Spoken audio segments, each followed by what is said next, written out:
Bruchim Aboyim, again, thank you. We're a few minutes late, but thank you for attending. Welcome to our home.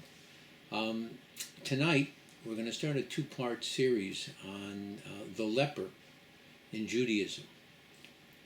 Again, so this week, in my thoughts, we'll examine a condition called tzarat in Hebrew, which is commonly referred to as leprosy, and the leper who was mentioned in the book of Leviticus, in the portions of the Sedras of both Sazria and Metzora.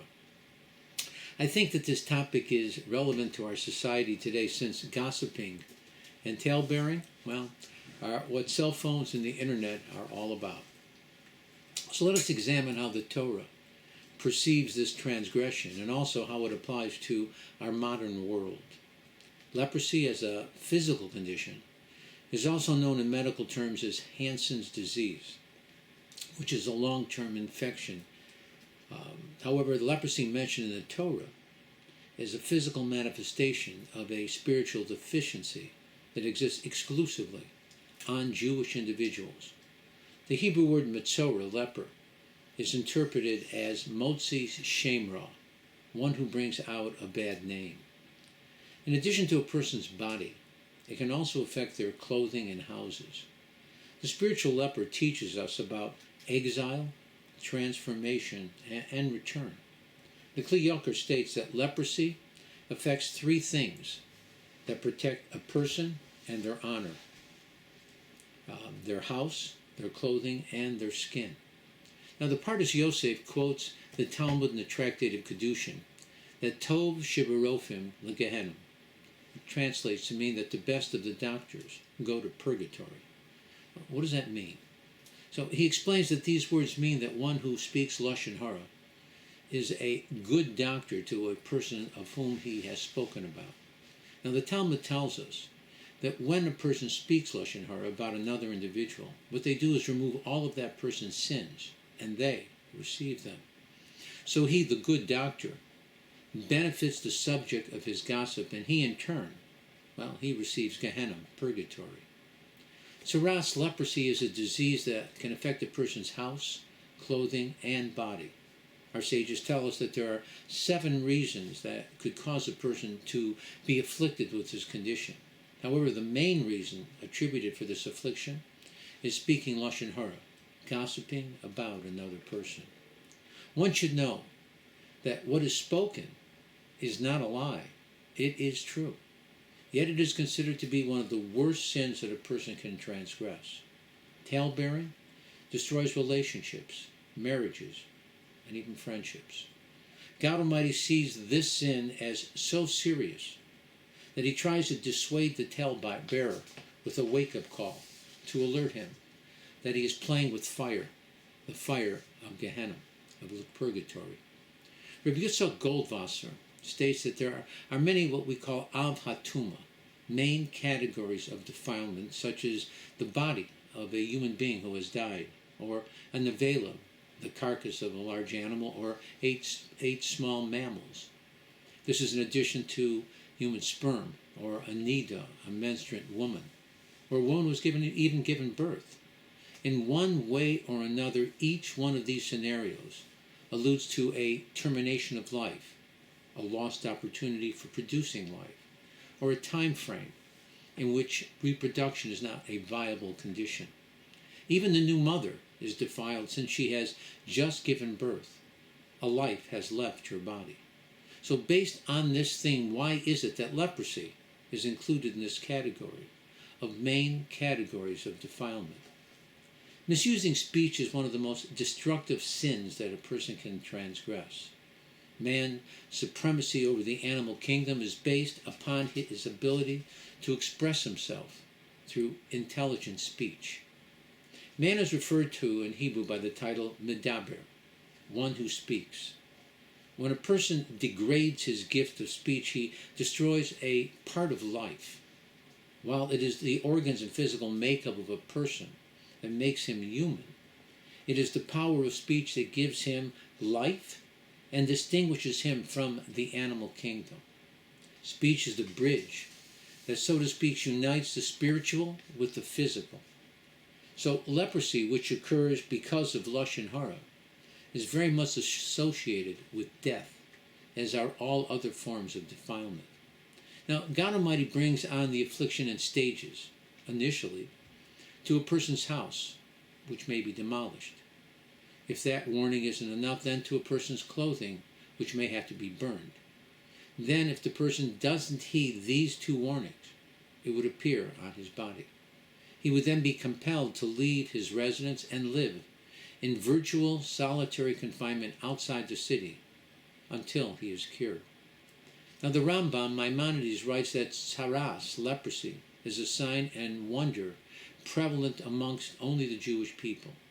This condition is brought about to warn them against speaking Lashon Hara, undesirable speech. Since when a person speaks Lashon Hara, initially the walls of their house change color. Leprosy of one's house suggests that the spiritual deficiencies begin behind closed doors, even before it is revealed in public. If he repents, well, the house will become pure again. If, however, he persists in his wickedness until his house requires demolition, then the clothes that he wears will change color. If he continues to persist in his wickedness until they require burning, then his skin will change color and develop tsaras. The end results will be that he will be forced to live in solitary confinement by being banished outside the city. His condition will be made known to the public in order that they will know to avoid any close contact with him. Now his tale-bearing created separation between people. Now God Almighty has placed him in a position to experience that same solitude that his speech created between others. This state of solitude continues until he ceases to engage in the talk of the wicked, namely mockery and Lashon Hara.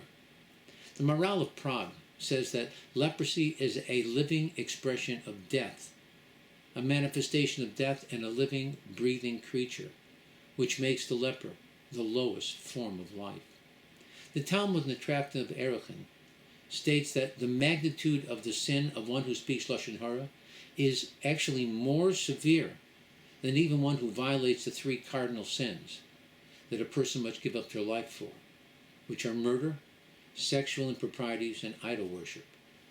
According to Kabbalah, external blemishes that appear on a person's body are often viewed as a manifestation of an inner spiritual imbalance. The tsaras appears when there is a rupture in the connection between the soul and the divine light. The Zohar, in the portion of Tzazria, teaches us that tsaras appears when one misuses their power of speech, which is connected to the divine creative force. Evil speech, Lashon Hara, damages the upper spiritual worlds and clothes the soul in impurity, which eventually expresses itself on the person's body. Now the skin, being the outermost garment of the body, reflects the outer garment of the soul, which is referred to in Kabbalah as the levush. When impurity penetrates this levush, it shows up as tsaras, leprosy.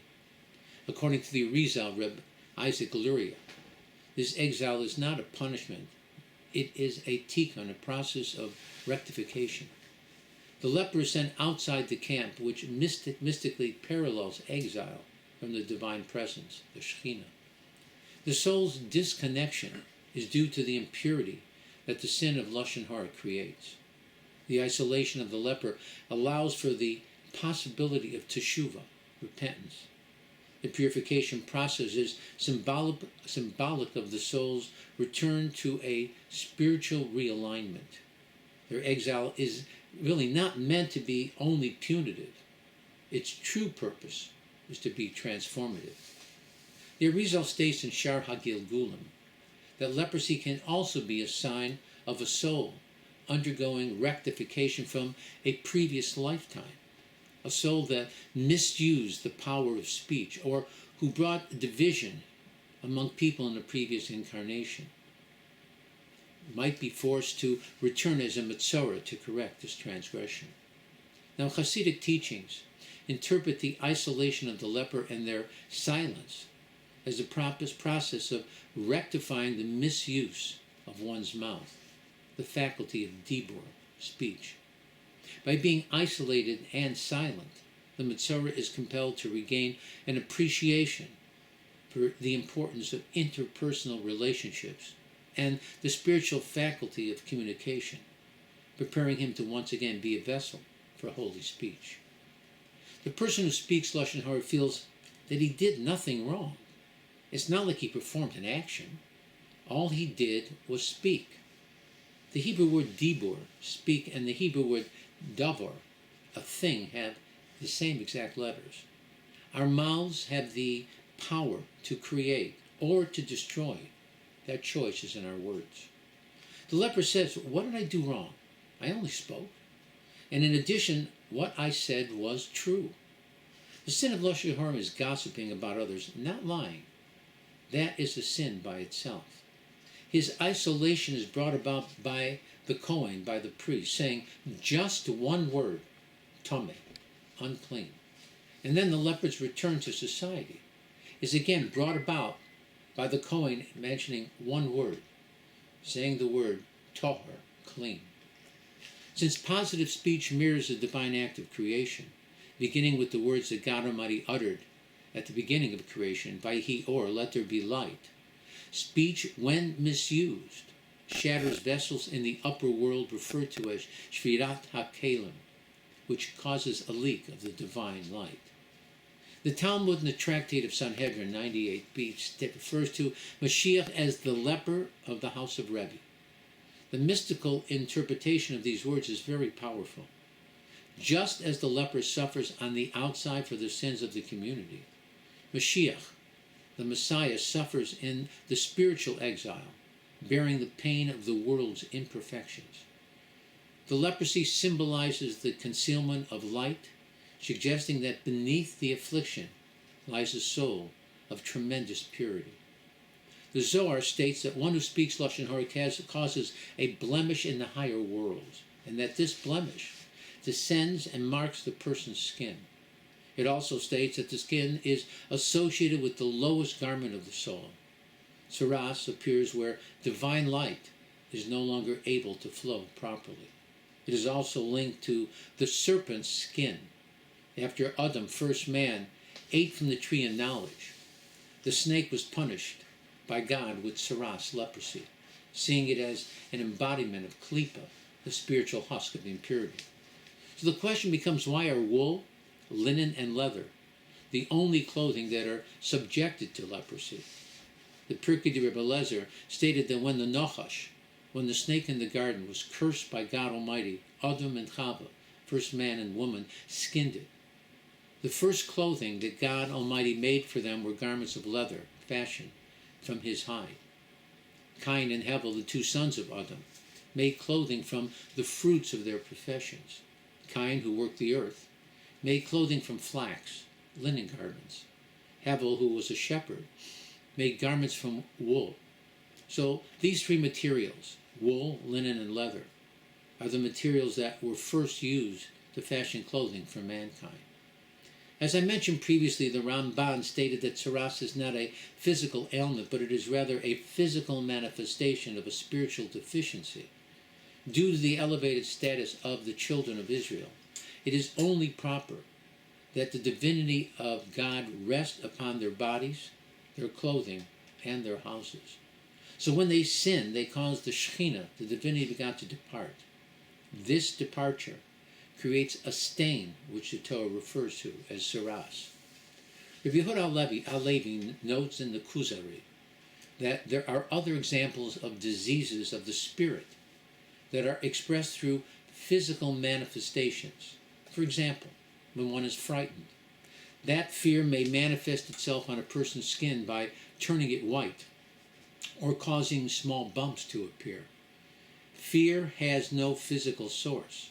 It is rather an expression of man's spiritual essence.